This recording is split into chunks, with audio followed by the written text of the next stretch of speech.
ఉన్నారు, ఈ movie hit అవుతుంది చాలా కాన్ఫిడెంట్గా ఉన్నారు. సో చాలా నచ్చిందని కూడా చెప్పారు. సో ఈ పోస్టర్ మీద నాని గారు దీనిలో ఏదైనా ఒక రోల్ చేసిన, నాని గారిది ప్రొడ్యూసర్గా కాకుండా ఆర్టిస్ట్గా కనిపిస్తే ఇంకొంచెం వెయిట్ పెరిగేదేమో. సో నాని గారికి దీనిలో ఎందుకని ఏదైనా ఒక రోల్ ఉందా, చేశారా, ఏమన్నా ఎందుకు ఇవ్వలేదు? Throughout the journey we been true to the script అండి. అందరం కూడా అంటే ఈ కథని కథగా చెప్పేద్దాం. దీంట్లో అంటే ఏదో హంగులు ఆర్భాటాలు లేదంటే లెక్కల కోసమో, అంటే ప్రొడ్యూసర్గా ఆయనే ఏ రోజు లెక్కల గురించి చూడకుండా చేశారు సినిమా. ఇంకా దాంట్లో మధ్యలో నేను నాన్నగారు ఉంటే బాగుండేమో, ఇలా ఉంటే అవి అసలు రాలేదండి. నో, మైండ్లో కూడా రాలేదు అలాంటి. డైరెక్టర్ స్టేట్ వర్సెస్ ఏ నోబడి అంటే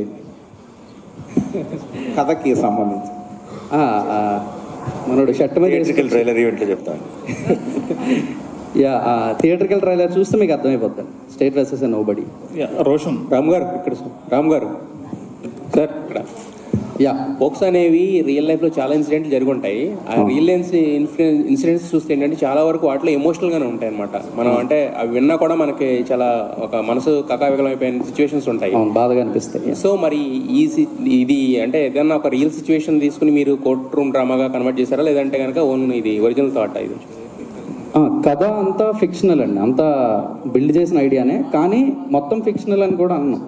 చాలా రియల్ కేసెస్, రియల్ ఇన్సిడెంట్స్. మీరు అన్నట్టు రియల్ పాక్సో కేసెస్లో ఉన్న ఆ ఎమోషనల్ పెయిన్ ఏదైతే ఉందో అది ఈ కథలో కూడా ఉంటుంది.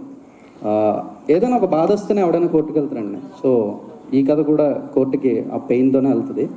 Will see that emotional question ఉంటుంది.